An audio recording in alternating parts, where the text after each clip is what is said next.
بسم اللہ الرحمن الرحیم نحمدہ ونصلی ونسلم علی رسولہ الکریم اما بعد فاعوذ باللہ من الشیطان الرجیم بسم اللہ الرحمن الرحیم۔ میرے پیارے عزیز دوستو، میرے پیارے بھائیوں، میری پیاری بہنوں، آج میں آپ کے سامنے بہت ہی قیمتی بات بتانے والا ہوں، بہت ہی قیمتی پیغام آپ کو دینے والا ہوں، بہت قیمتی پیغام آپ تک پہنچانے والا ہوں۔ سائل کا سوال یہ تھا کہ میرا شوہر پیچھے کے مقام میں ہم بستری کرتا ہے، زبردستی کرتا ہے، میں راضی نہیں ہوتی ہوں، پھر بھی وہ زبردستی کر کے، ڈرا کے، دھمکا کے، مار کے زبردستی مجھ سے پیچھے کے مقام میں ہم بستری کرتا ہے اور میں اس پر راضی نہیں ہوتی ہوں، تو کیا مجھے اس بات کا گناہ ملے گا یا نہیں ملے گا؟ ایسا کرنا کیسا ہے؟ قرآن و حدیث کی روشنی میں جواب عنایت فرمائیں۔ یہ سائل کا سوال تھا۔ تو میرے بھائیوں، میں آپ کو قرآن و حدیث کی روشنی میں اس کا جواب دینے کی کوشش کرتا ہوں۔ دیکھیے، درود پاک پڑھیے، اللہم صلی علی سیدنا و مولانا محمد وبارک وسلم، صلو علیہ الصلاۃ والسلام علیک یا رسول اللہ صلی اللہ تعالی علیہ وسلم۔ اصحاب سنن کی حدیث پاک ہے، پورا جواب آپ تک پہنچا رہا ہوں۔ رئیس المفسرین حضرت عبداللہ رضی اللہ تعالی عنہ فرماتے ہیں کہ جب یہ آیت کریمہ نازل ہوئی، نساؤکم حرث لکم فأتوا حرثکم انا شئتم، کہ تمہاری عورتیں تمہارے لیے کھیتیاں ہیں، اس میں جس طرح سے چاہو جاؤ، جس طرح سے چاہو آؤ۔ تو اس آیت کریمہ کی تفسیر میں آپ فرماتے ہیں، اس سے مراد یہ ہے کہ آپ کو ہر حال میں آگے کے مقام میں ہی ہم بستری کرنا ہے۔ آپ چاہے پیچھے کی طرف سے کریں، چاہے آگے کی طرف سے جائیں، چاہے سائڈ سے کریں، چاہے اٹھا کر بٹھا کر، کسی بھی طریقے سے آپ ہم بستری کریں گے، لیکن آپ ہم بستری آپ کو کرنا آگے کے مقام میں ہی ہوگی۔ اس سے مراد یہ ہے، ٹھیک ہے؟ آپ کو چاہے آپ پیچھے سے ہم بستری کریں، چاہے آگے سے کریں، چاہے سائڈ سے کریں، چاہے کسی بھی طریقے سے آپ کریں، کہنے کا مقصد یہ ہے کرنا آپ کو آگے کے مقام میں ہی ہے۔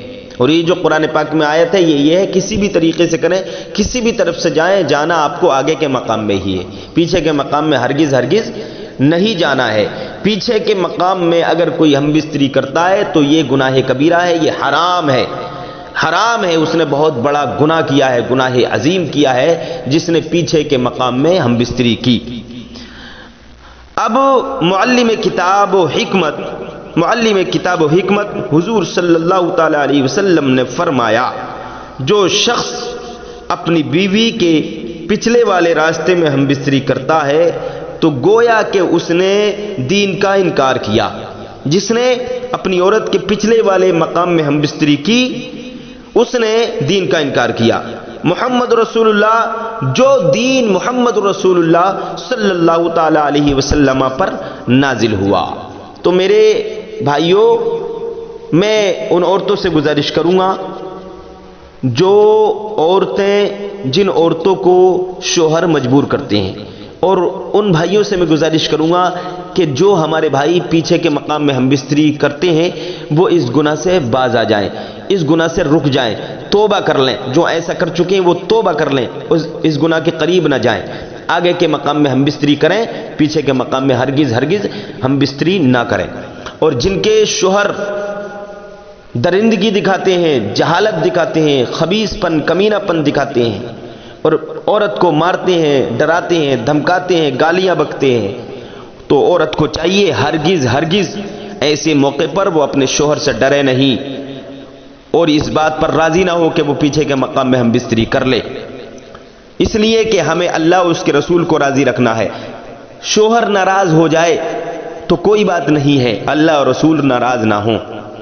اس بات میں اگر شوہر ناراض ہو جائے گا تو کوئی بات نہیں ہوگی، کیونکہ آپ ایک اچھا کام کرنے جا رہی ہیں، اپنے شوہر کو گناہ سے روکنے کا کام کر رہی ہیں، تو ایک دو دن وہ ناراض رہے گا، بعد میں اس کی سمجھ میں آ جائے گی، اللہ کی طرف سے اس کو یہ جواب مل جائے گا، اس کے ذہن میں یہ بات آ جائے گی کہ واقعی میری بیوی نے مجھے اچھا راستہ دکھایا، اچھا سبق سکھایا، اور وہ عمل کرے گا، رک جائے گا گناہ سے، تو آپ کو بھی ثواب ملے گا اور اس کو بھی ثواب ملے گا۔ اور جو عورتیں رضامند ہو کر پیچھے کے مقام میں ہم بستری کرواتی ہیں تو دونوں گناہ میں برابر کے شریک ہوں گے۔ دیکھیے، اور جو لوگ پیچھے کے مقام میں ہم بستری کرتے ہیں تو یہ مرد اور عورت دونوں کے لیے نقصان کا باعث ہے، اور یہ اخلاق و آداب کے بھی خلاف ہے۔ ایسا گندا اور قبیح کام وہی کر سکتا ہے جو کمینہ ہے، خبیث ہے، بے مروت ہے، ذلیل ہے، رسوا زمانہ ہے وہ لوگ، جس نے پیچھے کے مقام میں ہم بستری کی اور ابھی تک آپ نے کر لیے، تو آپ توبہ کر لیں، آگے سے ایسا نہ کریں۔